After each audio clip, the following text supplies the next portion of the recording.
Je m'appelle Ed Stafford. Je suis ancien capitaine de l'armée britannique et explorateur. Je suis le seul homme à avoir descendu à pied le cours de l'Amazone.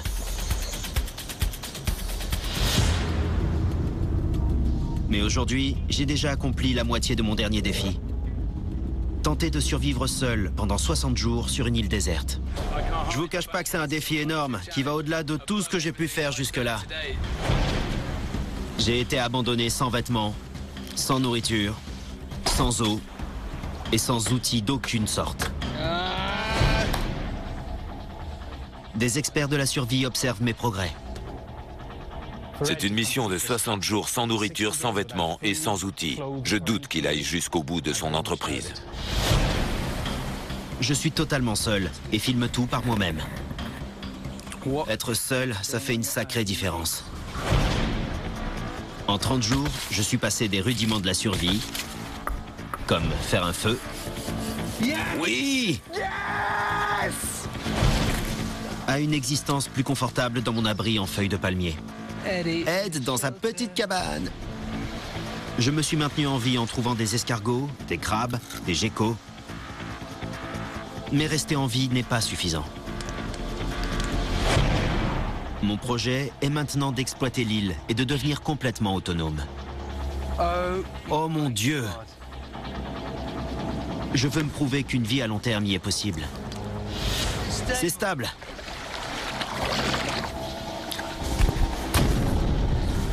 Je suis là depuis 30 jours et je me démène comme jamais je ne l'ai fait auparavant. Ouais!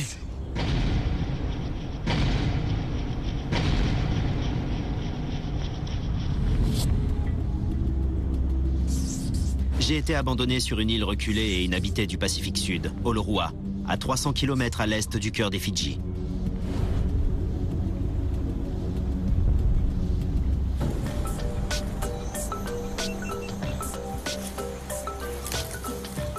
J'ai mis en place une routine quotidienne sur mon île. Et c'est ce qui me maintient en vie. Je dois trouver des noix de coco, collecter de l'eau douce, une denrée rare et précieuse. 6 litres et demi.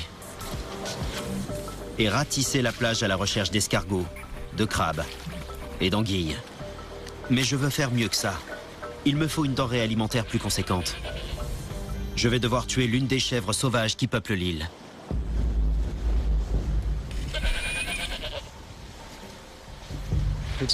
Elles sont passées devant moi sur la plage. Et elles sont montées sur cette espèce de rocher juste là. Il y en a une qui mange. J'ai repéré au moins 7 chèvres. Et elles ne se sont généralement pas trop aventurées dans la partie ouest de l'île où j'ai mon abri. Elles sont montées au nord de l'île. J'ai passé de nombreuses heures, frustré, à les observer et à les chasser. Une seule me nourrirait déjà 1000 fois plus que mes escargots et mes noix de coco. C'est misérable comme portion. Oui, je survis grâce à ça. Il faut vraiment que je me débrouille pour attraper une chèvre. Je pourrais être en train de me faire un festin. Un vrai festin.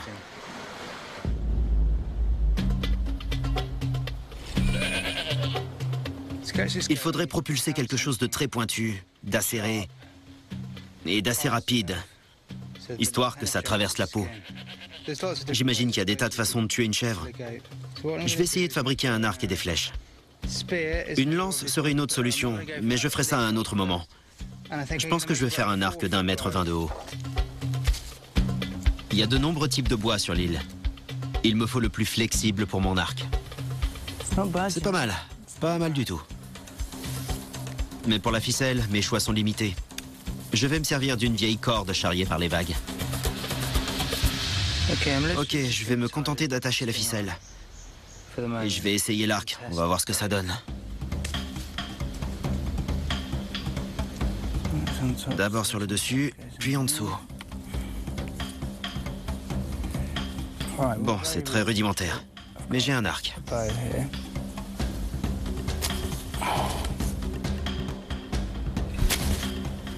Même ma sœur aurait lancé ça plus loin.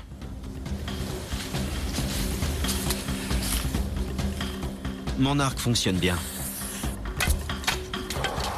Il me faudra ensuite fabriquer des flèches efficaces.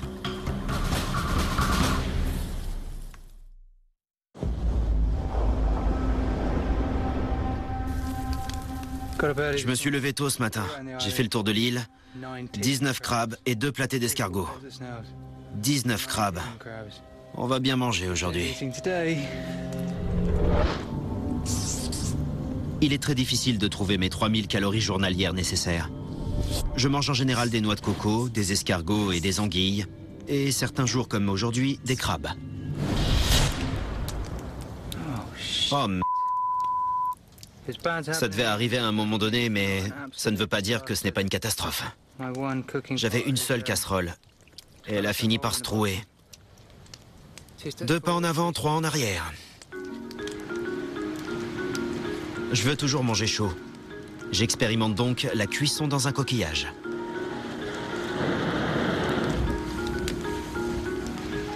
Faut bien cuire les aliments, non? À mon avis, je vais attendre un moment avant que ça boue. Le système ne fonctionne pas vraiment. À moins que je ne puisse faire un feu plus chaud, cuire des aliments va devenir un véritable problème.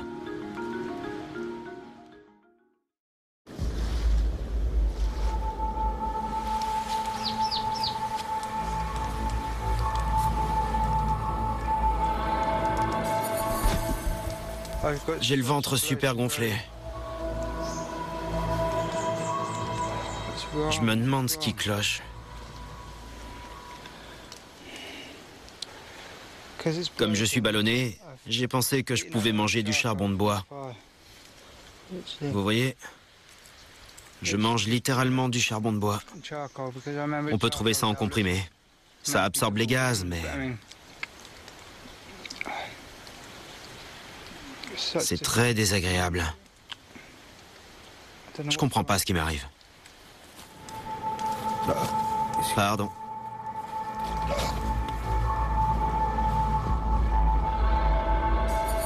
Et les choses ne font qu'empirer. Au milieu de la nuit, j'ai de la fièvre et de terribles crampes abdominales. Si j'évalue ma douleur, je suis à 8 ou 9 sur 10. Je n'ai aucune idée de ce qui se passe et je commence à paniquer.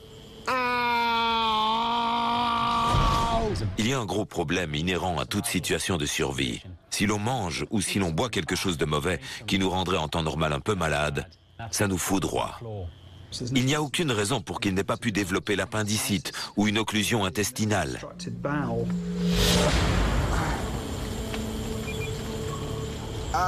Me servir de mon téléphone satellite d'urgence est bien la dernière chose dont j'ai envie. Mais j'envoie un message à l'équipe de secours. En bateau, ils sont à 40 minutes d'ici. Allez!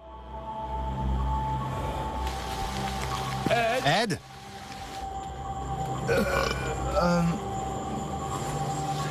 Ok, je le vois. Mon Dieu. Il y a 1 heure, vous m'emmeniez directement. Ça a commencé hier, tu dis? J'ai mangé un peu de crabe vers 5 heures par là. Ok. Mais ce n'était pas très bon. J'avais l'estomac retourné après. Après avoir pris ma température et mon pouls, on me donne des antibiotiques. Et je me retrouve à nouveau seul au monde. Dans un instant, je fais une découverte surprenante. Oh mon Dieu! Je partage l'île avec le plus gros crabe terrestre du monde.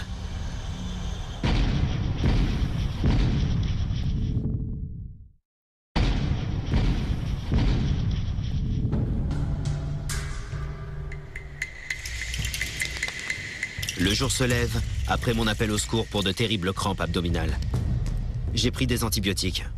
Je suis pas trac, mais je dois continuer. On ne saura jamais si ce sont les antibiotiques qui ont guéri une éventuelle infection ou si c'est le simple fait qu'on soit venu à son secours qui lui a permis de se remettre. Mais le doute est permis. On voit qu'il souffre. Il n'a certainement pas la force de travailler, mais il doit se lever et continuer son chemin. C'est très difficile ce qu'il accomplit. Il a une grande lutte à mener, rien que pour survivre. Pas pour aller bien, juste pour vivre. Malade ou non, je ne peux laisser de côté les tâches quotidiennes comme le ramassage sur la plage. Aujourd'hui, c'est un bidon d'huile de cuisson qui s'est échoué. Et je sais quoi en faire. À l'aide d'un clou que j'ai récupéré d'un morceau de bois flottant, j'arrive lentement mais sûrement à découper le métal.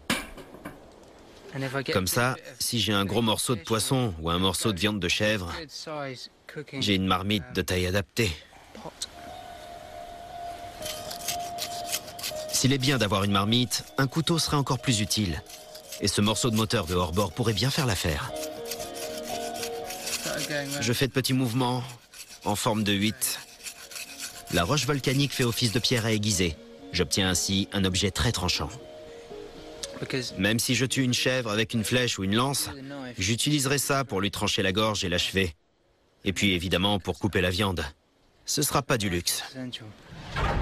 Il est sur cette île tout seul, sans outils, et il doit donc partir de rien et s'adapter. Il ne reste pas assis là à se dire que ça ne sert à rien, ne serait-ce que d'essayer de fabriquer des outils ou un arc et des flèches. Au moins, il remplit sa journée et c'est une très bonne chose. C'est ça la survie. Pour la grande majorité des gens de notre société, aujourd'hui c'est presque impossible de se débrouiller sans son téléphone portable par exemple. Donc on imagine le défi que ça représente. Ça va marcher. Un couteau, c'est un grand pas en avant. Je vais attacher cette partie-là. Je veux pas que le bâton se fende plus loin. J'utilise du cordage que j'ai fabriqué avec de l'écorce d'hibiscus, le matériau avec lequel j'ai fait mon pagne et assemblé la structure de mon abri. Ok, j'ai un couteau. J'ai un couteau. Avec une lame. C'est plutôt cool, non? Je vais devenir un grand chef avec ça. Ces dernières semaines, j'ai pris grand soin d'une ressource alimentaire proche de la pomme de terre, le taro. Ils sont très précieux pour moi. Je ne sais pas ce que je ferais sans eux. Je serais forcé de manger des ragoûts avec rien d'autre dedans que des escargots ou des ragoûts avec juste du crabe. Je les ai cultivés dans ce jardin et chaque plant m'a régulièrement donné plusieurs tubercules. Ils représentent maintenant pour moi une source de glucides permanente. C'est de l'agriculture et plus seulement de la cueillette. Je vais déterrer le taro qui a 3 feuilles et je vais essayer de laisser pousser celui-là. C'est mon plus beau plan. Vous voyez, j'entretiens mon potager. C'est presque un sacrilège de déterrer ça. C'est marrant de voir à quel point un plan peut finir par avoir autant d'importance. De voir à quel point la nourriture compte. Il y en a un gros là. Je croise les doigts pour qu'il y ait plus d'un seul tubercule. Il n'y a rien d'autre. Je sais pas quoi dire. J'ai l'impression d'avoir été volé. Voilà tout ce que je mange. 5 morceaux de patates. Et même pas quelque chose de consistant comme un bon steak frites. Je dirais plutôt ce qu'on achète au supermarché rayon apéro. Littéralement 5 petites chips. J'en suis revenu à ça. C'est un coup au moral tout de même. J'avais pas besoin de ça ce matin. Vraiment pas.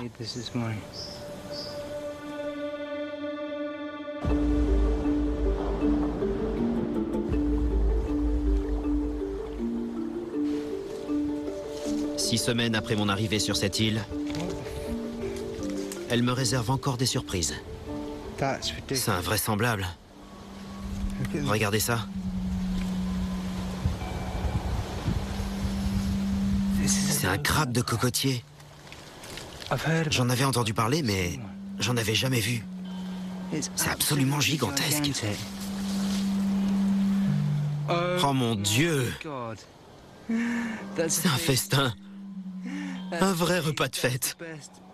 Ça indique qu'un changement positif est sur le point de se produire. Eh oui, gros caïd. Tu vas mourir. Les crabes de cocotier sont les plus gros crabes terrestres du monde. Ils peuvent peser jusqu'à 4 kilos. Riche en protéines, en minéraux et en graisses, cette viande m'apportera un tiers de mes besoins nutritionnels journaliers.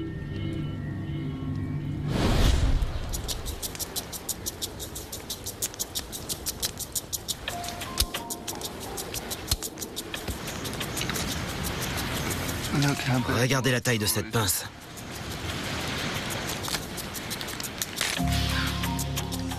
Vous avez vu la taille de cette bouchée? La moitié de mon poing.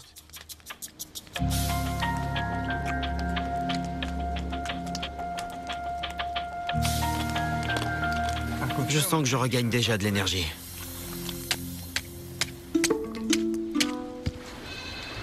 Il y a toujours la même chèvre là-haut, qui reste toute seule à bêler. Tant que j'en ai la force, je décide d'apporter la touche finale à mes flèches à l'aide de feuilles de palmier. Elles volent bien. M'a été enseigné dans les tribus d'Amazonie lors de mon voyage de 2 ans.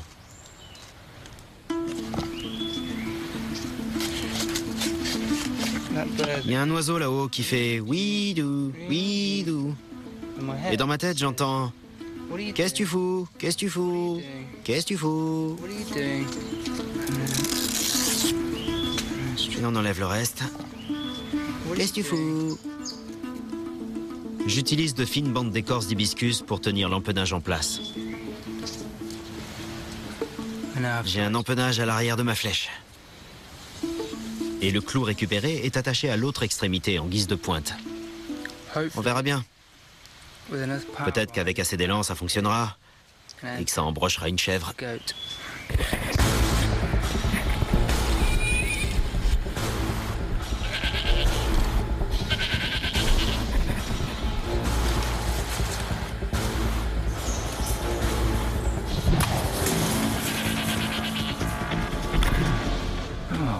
Et elle s'est barrée en haut de la colline.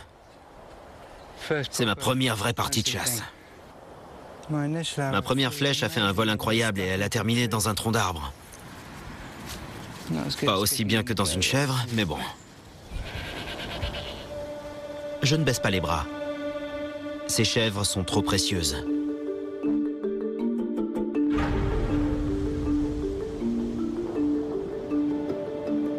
Chaque jour sur cette île, je suis de plus en plus autonome. Aujourd'hui, j'ai pour projet d'exploiter au mieux les averses, grâce à du plastique récupéré et du bambou. Ce matin, je vais essayer de faire ce que je veux faire depuis un moment. Il faudrait que j'installe une gouttière là, à l'arrière de mon abri.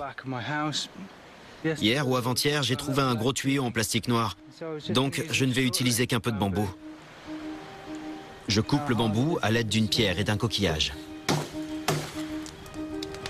Je me sers du métal chaud pour couper le plastique. Comme dans du beurre.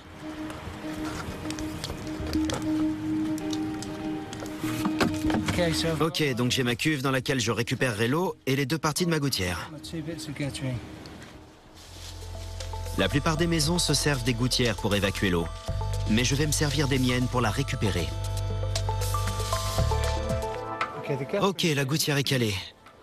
Toute l'eau qui tombera sur la toiture descendra dans le bambou, continuera dans le tuyau en plastique et finira sa course au bout dans le seau. Je suis très content du résultat, vraiment.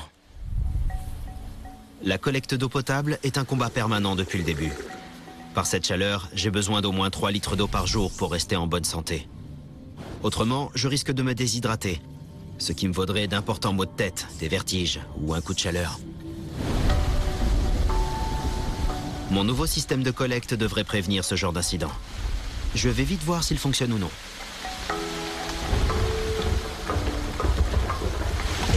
La gouttière a collecté l'eau sur tout le long et a tout reversé dans le seau.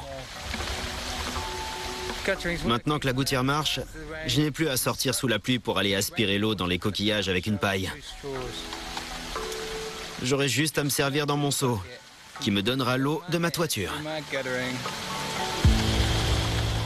Bien joué.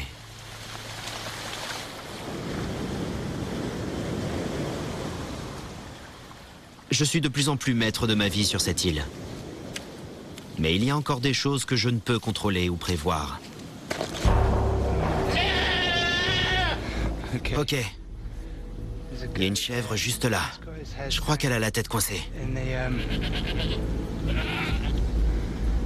La tête coincée dans les branchages.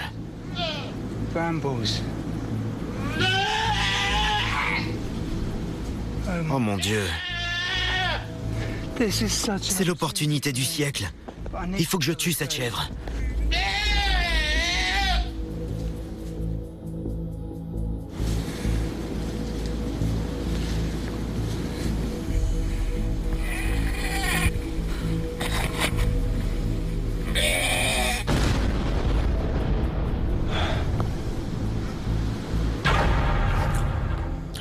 C'est très cru. C'est brutal de tuer un animal soi-même. Il est content, mais pas de devoir tuer cette chèvre. S'il y a une chose qu'il veut avant tout, c'est arrêter ses souffrances. C'est de la nourriture. Beaucoup de nourriture. Et peut-être même jusqu'à la fin de l'aventure, si je m'y prends bien. Avec la peau, j'aurai une bonne couverture. Et peut-être même qu'avec les tendons et les os, je pourrais faire des lignes de pêche ou des hameçons. J'ai une chèvre et elle est pas petite. Yes! Yes! J'ai le bouc. Maintenant, je dois m'assurer que rien ne sera perdu. Ça grouille d'asticots, c'est dégoûtant.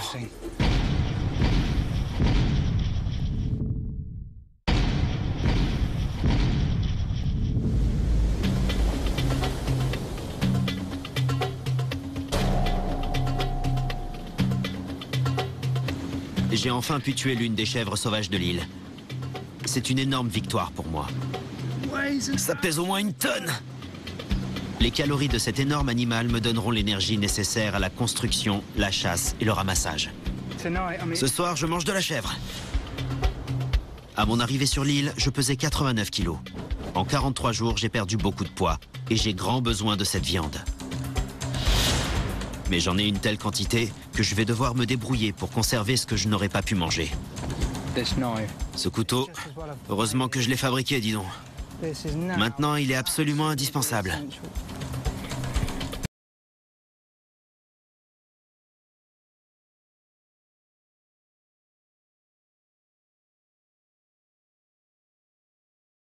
Tendons et d'abat.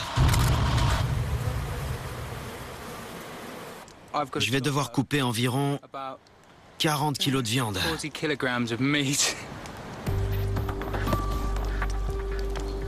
Je suis un peu sous pression parce que je veux vraiment m'assurer que rien ne sera gâché.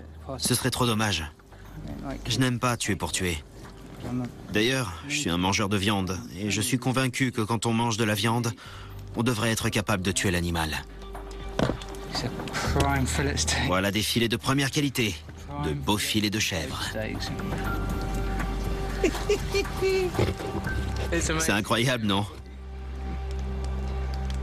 Ce qui compte dans la vie, ce sont les choses les plus simples. La nourriture. Quel bonheur.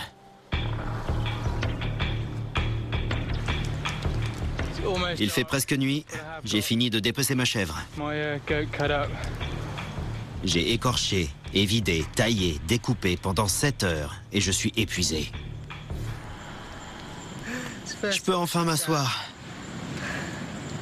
J'ai attrapé un bouc. J'ai tué, écorché, équarri un bouc. J'ai 4 gigots, toutes les côtes et 2 gros pavés qui sont tous suspendus au-dessus du feu. Crue, cette viande se putréfiera en quelques heures. Je mange les organes internes en premier. Ils sont trop bons pour être perdus. Le cœur apporte du fer et du zinc. Le foie est riche en fer et en vitamine A, et les rognons en vitamine B12. Je suis très heureux de les manger. C'est le moment de vérité. Je sais pas ce que c'est. C'est quel organe? Je suis fatigué et affamé. Je vais savourer ce moment. C'est du foie. Je pense que Ed est plus courageux que je n'ai pu l'être.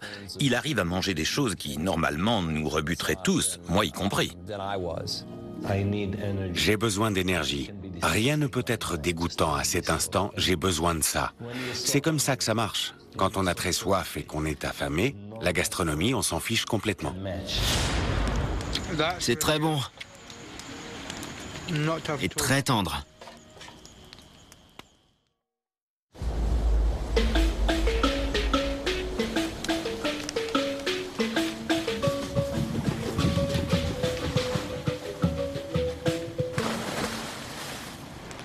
J'ai ma viande qui pend au-dessus du feu.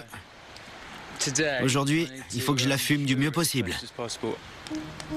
Au-dessus de la chaleur et de la fumée du feu de bois, les fines lamelles de viande vont perdre leur eau. Cette viande séchée sera bonne pendant des mois. Le reste sera cuit en une seule fois. Les autochtones ici fabriqueraient un four dans le sol. Ils allumeraient un feu dans une fosse peu profonde avec des pierres à l'intérieur. Ils y mettraient la viande, de gros morceaux entiers. Il n'y a pas besoin de les emballer. Et puis ils les feraient cuire dans des feuilles de cocotier en recouvrant le tout avec de la terre. Je creuse un trou. Je le remplis de pierres et je les chauffe avec un feu de bois. Ce feu doit maintenant brûler depuis 3h30 ou 4 heures. C'est l'heure de mettre les gigots sur les pierres, de placer les feuilles de cocotier par-dessus et on recouvre le tout avec de la terre. Après 3 heures de cuisson lente, il est temps de jeter un œil. C'est le moment de vérité. Je vais nettoyer tout ça et ouvrir le four.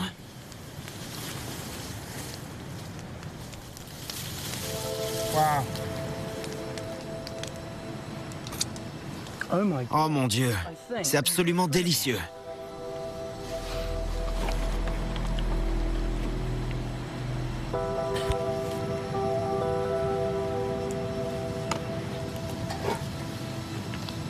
J'ai réussi. 4 gigots parfaitement cuits.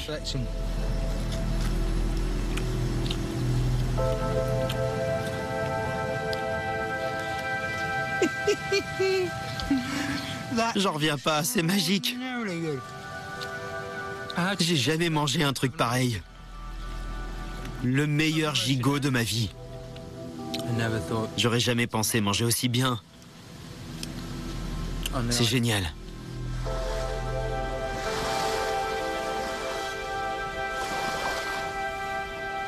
Ce 45e jour m'a ramené à la vie.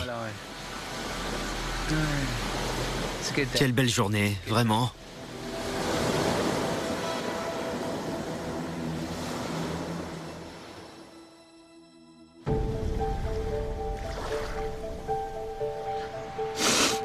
Pourquoi j'ai toujours le nez qui coule? Ça fait maintenant 3 jours que j'ai tué le bouc. Le problème, avec les gros gigots qui pendent là, c'est qu'ils ne tiendront pas 5 jours. Mais ce n'est pas ce que vous pensez. Ce n'est pas parce qu'ils vont pourrir, non.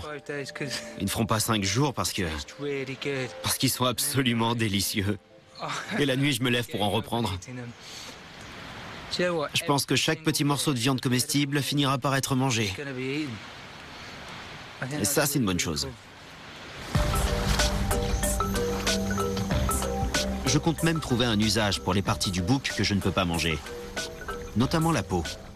Afin de l'assouplir, je l'ai laissé tremper dans la cervelle du bouc. Ça a tendance à attirer les mouches de manière assez impressionnante. En tendant la peau sur un cadre en bambou, je peux la faire sécher et la nettoyer.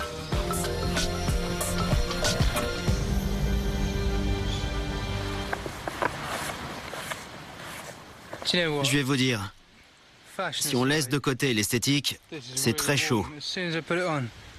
Dès que je l'ai enfilé, ma température corporelle est montée en flèche. Un haut bien chaud. Je ressemble au papa de la famille Pierre à Feu. En plus, j'ai du bouc dans ma barbe.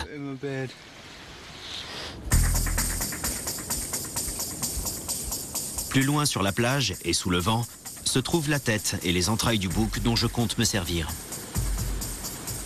Ça grouille d'asticots, c'est dégoûtant. Tout se dégrade très vite. Ça a beau sentir très mauvais, Les asticots qui se trouvent dans la tête vont m'être très utiles si je me débrouille bien. Les asticots sont nourrissants et pourraient m'aider à attraper mon prochain repas. C'est tout chaud. Je vais m'en servir pour attirer des poissons dans un piège qu'on appelle un corral. Au début, il n'y aura que de petits poissons, mais les plus gros viendront ensuite. J'espère vraiment qu'en construisant un barrage à cette extrémité, je pourrai attraper des poissons plus gros. Un corral fonctionne grâce aux marées. Les poissons entrent avec la marée, et lorsque cette dernière se retire, certains d'entre eux se retrouvent piégés derrière le mur de rochers. La marée s'est retirée. Je retourne voir si le corral a fonctionné. Il y a un poisson légèrement plus gros ici. Il est assez gros pour être mangé en tout cas. Ça vaut plus que 35 escargots. J'ai bougé ce gros rocher, il se cachait derrière. Il est reparti de l'autre côté. Mais ça me va, je vais l'avoir. Je l'ai eu! J'ai du poisson. Du poisson pour le déjeuner! Ça prouve que ces méthodes fonctionnent quand on persévère.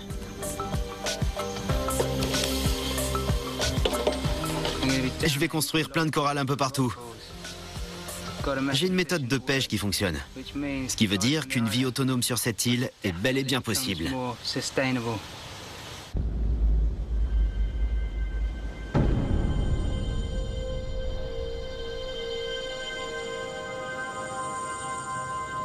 Je sais désormais que je peux attraper des poissons. Mais pour vivre ici indéfiniment, il me faudrait explorer le lagon jusqu'au récif, où les poissons devraient être bien plus gros. Je pense que c'est là que je vais me construire un radeau. Je vais m'en tenir au schéma de radeau traditionnel. 5 barres parallèles, la plus large et la plus longue au milieu. Puis des barres transversales pour fixer le tout. Et m'assurer que le radeau ne bougera pas. Mon écorce d'hibiscus. Les habitants du Pacifique fabriquent des radeaux en bambou comme celui-ci depuis des générations. Ils flottent étonnamment bien et sont très stables. J'ajoute ces flotteurs. Une flottabilité maximum et voilà mon radeau. Je pense que c'est du solide. Je suis content du résultat. C'est pas mal pour 6 heures de travail. Mon radeau est prêt. Mais pour ma part, je ne suis pas sûr de l'être. Au bout de 50 jours, je vis en harmonie avec cette île. C'est tout ce qui est au large qui m'inquiète. Ce que je veux surtout pas faire, c'est me retrouver là-bas, sur un petit radeau, et m'approcher de ces grosses vagues qui s'écrasent sur les récifs. Surtout qu'au-delà, il y a des requins bulldogs, des requins tigres et plein d'autres requins. S'engager sur l'eau, c'est un bon moyen de trouver à manger. Mais il faut garder en tête que nous ne sommes pas au sommet de la chaîne alimentaire. L'option la plus sûre, c'est de rester sur la terre ferme et de s'y établir. Et pour couronner le tout, j'aperçois des requins dans le lagon. Il y a de très gros poissons là-dedans. De gros et vieux poissons.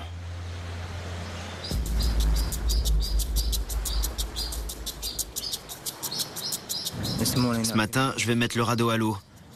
Je sais pas combien de temps j'ai dormi cette nuit. Je savais que je devais me lever tôt. Il est temps d'affronter ma peur de l'océan. Mais pas question de le faire le ventre vide. Il ne reste pas beaucoup de viande séchée. Mais ce qui est génial, c'est que quand on la réchauffe, le gras cuit et grésille comme du bacon. C'est délicieux, absolument délicieux. Ce 51e jour sera regretté. C'est le dernier jour où je mange de la chèvre. Après, c'est fini.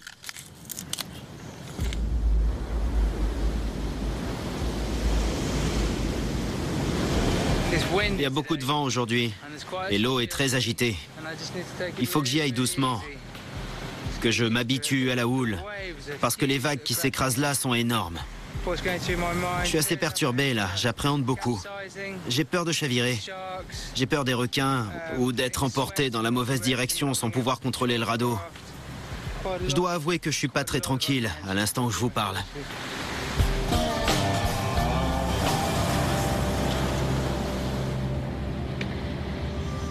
Dans une situation de survie, on ne prend jamais de risques inutiles. Je n'essaie pas de quitter l'île, mais simplement de parcourir le lagon à la recherche d'éventuels coins de pêche.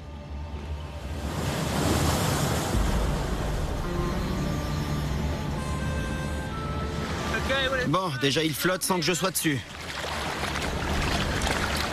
Moment de vérité. Oui, il flotte quand je suis dessus aussi. Ça m'a l'air stable. Il flotte bien, c'est super.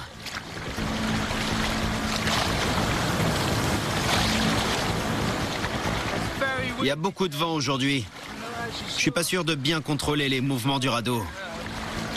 Il y a d'énormes courants qui circulent par ici. Je pousse beaucoup avec la rame dans l'eau pour essayer de tourner. Et je fais pareil de l'autre côté. Mais ça marche pas du tout.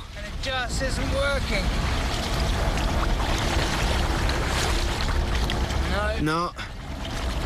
Je vais devoir descendre du radeau. C'est trop dangereux. Il me faut rejoindre le rivage. Avec tous ces courants, j'étais entraîné de plus en plus loin et je pouvais à peine retenir le radeau. C'était très difficile.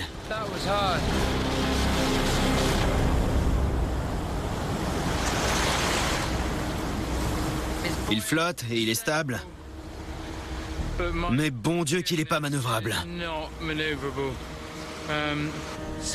Avec des vents pareils et des courants aussi forts, je peux pas rester sur le radeau, et certainement pas au niveau des récifs, ce que je voulais faire à la base pour chercher des poissons. Mais bon, une fois de plus, j'apprends.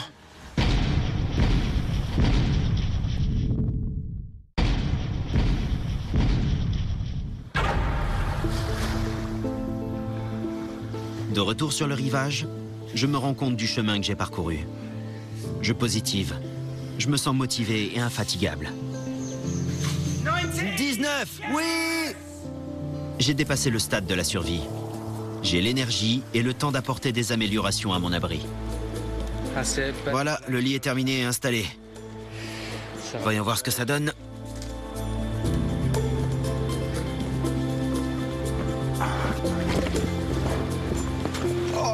Je ne dors plus par terre. Je ne dors plus par terre. Je vais dormir comme un bébé cette nuit.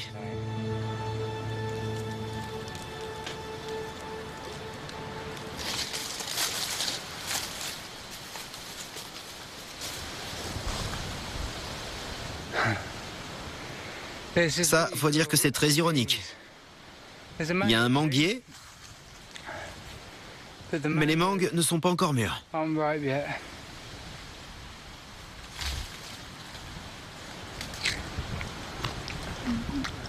Je veux bien avoir mal à l'estomac. Ça a exactement l'odeur d'une mangue mûre, mais ça n'a pas du tout le même goût. Ça a plutôt le goût d'un fruit vert dur.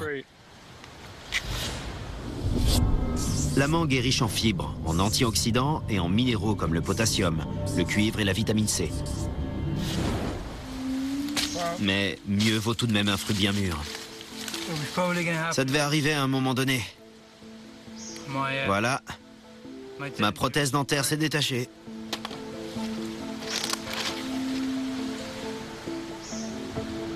C'est pas grave. J'aurai un trou pour les 3 derniers jours. On s'en fiche. Vitamine C. Je mange vraiment bien en ce moment. J'ai eu 2 crabes pour le déjeuner, 35 escargots, une feuille de taro pour la vitamine C, et je viens de manger une mangue.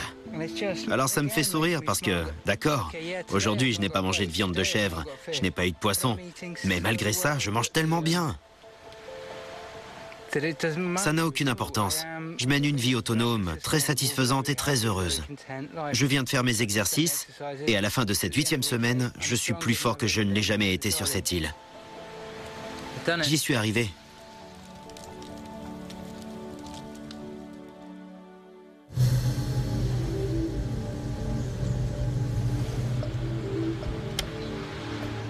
Bonjour. 60e jour. 60e jour. On rentre chez nous. On rentre chez nous. Il est l'heure de rejoindre la race humaine.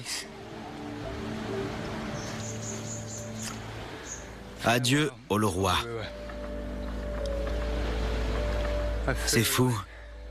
J'ai le cœur qui bat la chamade. Je suis surexcité. J'ai tellement hâte de revoir des gens, d'avoir une conversation et de manger comme avant. On va pas tourner autour du pot. Je dis au revoir à ma maison. J'ai été bien installé et très heureux dans cet abri. Salut. C'est ma petite île.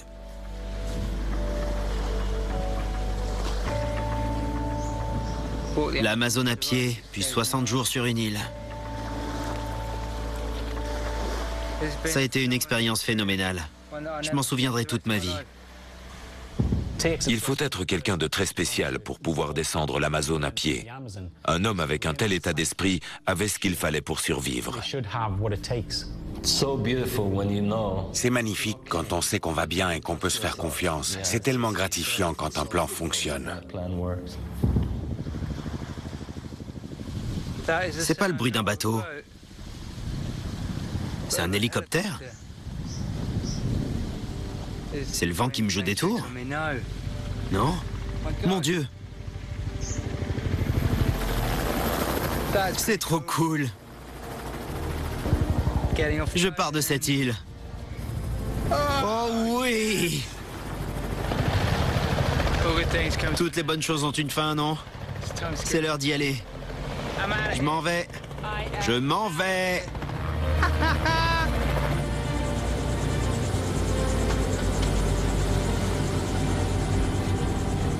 Camarades,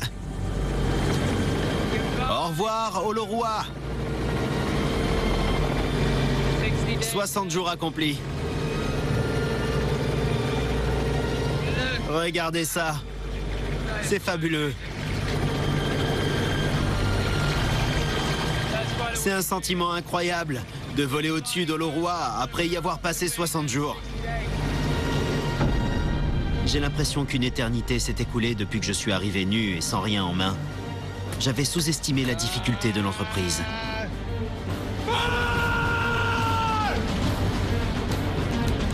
Comme un homme des cavernes, j'ai maîtrisé le feu. Yes! Yes! Yes! Yes! Yes! Yes! Yes! J'ai évolué vers une existence plus confortable.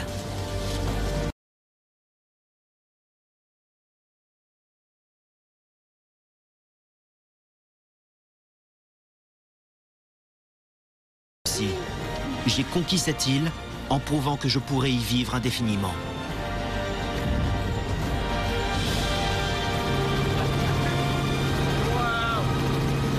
C'est un sentiment extraordinaire. Absolument extraordinaire. Mission accomplie.